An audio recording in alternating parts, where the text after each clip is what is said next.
होत वंदना अनेक बार सर्व कला समरथ, डोलन ते राखो प्रभु नानक दे कर हाथ।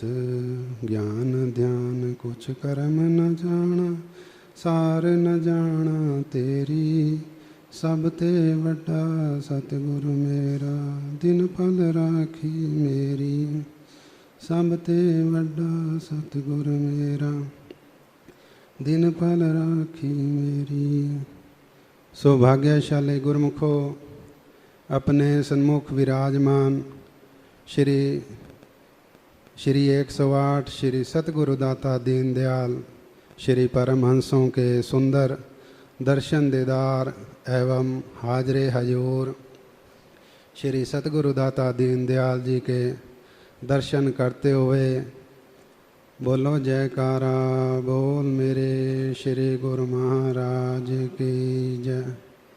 हम कितने भाग्यशाली जीव हैं कि हमारे को अमृत वेले की सुंदर वेला में श्री गुरु महाराज जी के सुंदर सुंदर दर्शन दीदार हो रहे हैं और सब गुरमुखों की इस सुंदर वेला में दर्शन करने की लाखों लाख बधाई हो।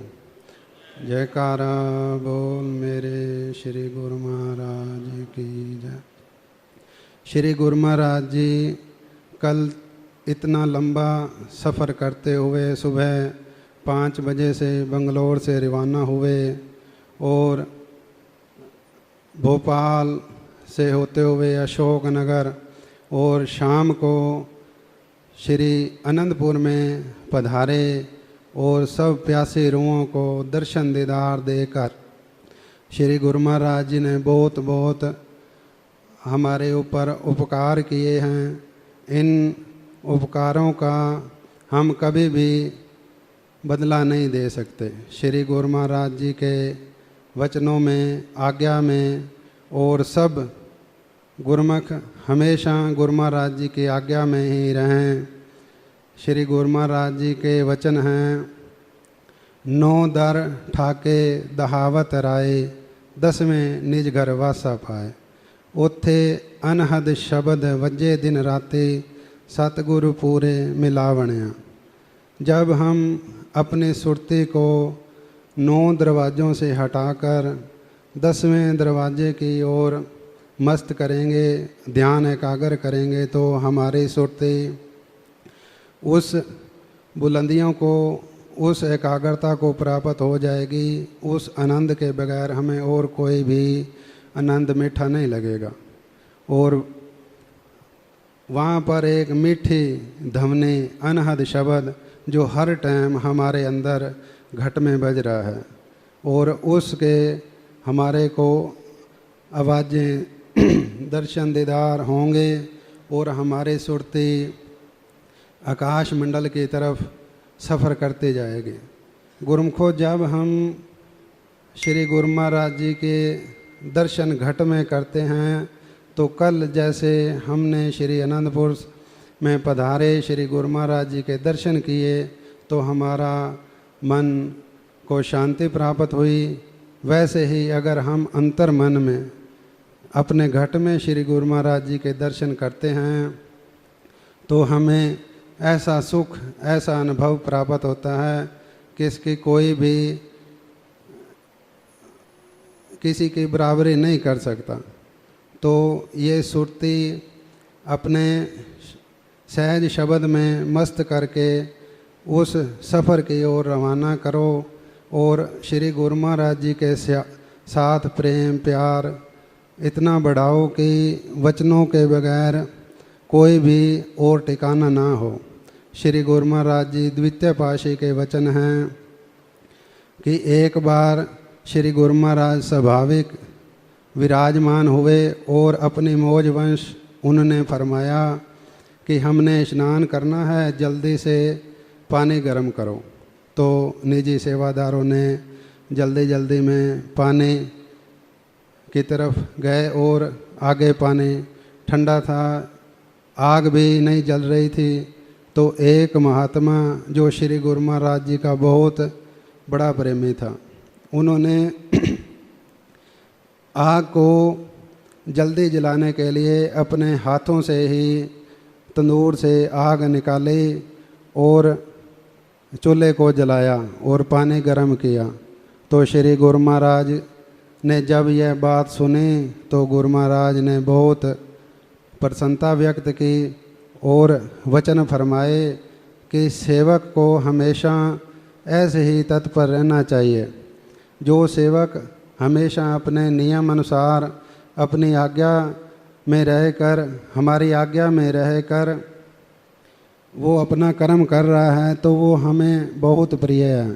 तो भाग्यशाली गुरुमुखों, ऐसे आज्ञा में चलने के लिए गुरु महाराज की कृपा, गुरु महाराज की मेहर हम जीवों पे बनी रहे और हमेशा हम श्री गुरु महाराज की आज्ञा पे चलते रहें और अपनी सुरती को शब्द के साथ मिलाकर उस नाम की कमाई करें जो हमारे को श्री गुरु महाराज ने बख्शा है।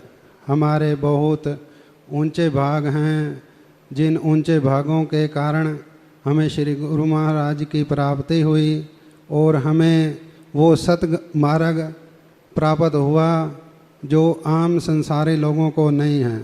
तो श्री गुरु महाराज हमारे ऊपर इतनी कृपा मेहर बनाए रखें कि हम श्री गुरु महाराज जी के श्री वचनों में चलते रहें और जिस प्रकार पक्षी दो परों से उड़ता है उसी प्रकार हम भी सेवा और सिमरण करते रहें और श्री गुरु महाराज जी की आज्ञा में अपना जीवन सफल करें।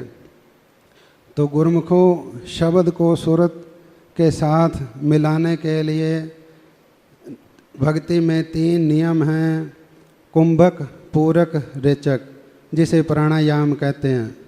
तो इस क्रिया के द्वारा हम अपनी सुरती को श्री गुरु महाराज जी के चरणों में जोड़ेंगे। जैसे श्वास को रोकना, ऊपर चढ़ाना, फिर श्वास को रोकना और फिर नीचे छोड़ना, ये क्रिया जब हम पूरे निधि नियम से करेंगे तो हमारे को बिल्कुल भजन पे बैठे हुए नींद नहीं आएगी और श्री गुरु महाराज जी के साथ हमारा प्यार दिनों दिन बढ़ता जाएगा। तो श्री गुरु महाराज जी के आगे हमारी यही अरदास है कि हम इन नियमों का पालन कर सकें और हमेशा श्री गुरु महाराज जी के आज्ञा में चल सकें और हमेशा यही अरदास करते रहें कि हर जीव अपने मन को अपनी सुरती को हमेशा श्री गुरु महाराज जी के चरणों में लगाए रखें और 5 चोर काम, क्रोध, लोभ, मोह, अहंकार जो हर जीव को धर्म के स्थान पर नहीं लगने देते, मार्ग भटकाते हैं, उनसे हमेशा सावधान रहें और श्री गुरु महाराज जी के वचनों में चलते रहें। तो इन 5 चोरों से बचने के लिए हमें श्री आरती, पूजा, सत्संग, सेवा, सिमरण और ध्यान, और श्री गुरु महाराज जी ने जो अब हर जीव को फरमाते हैं कि 2 घंटे भजन करना ही करना है, चाहे भोजन करो चाहे ना करो, भजन जरूर करना है। और ये नियम बनाने से हमेशा हमारे को सुख की प्राप्ति होगी और श्री गुरु महाराज जी की प्रसन्नता प्राप्त होगी और हम ऐसे उच्च कोटि पे श्री गुरु महाराज जी के साथ मिल जाएंगे कि हमारे को किसी तरह की कोई भी दिक्कत नहीं आएगी। तो गुरुमुखों, हम श्री गुरु महाराज जी से यही विनती करते हैं कि वो हमें अपने चरणों से लगाए रखें और अपने वचनों पे चलने की हमें ताकत बख्शें। बोलो जयकारा बोल मेरे श्री गुरु महाराज की जय।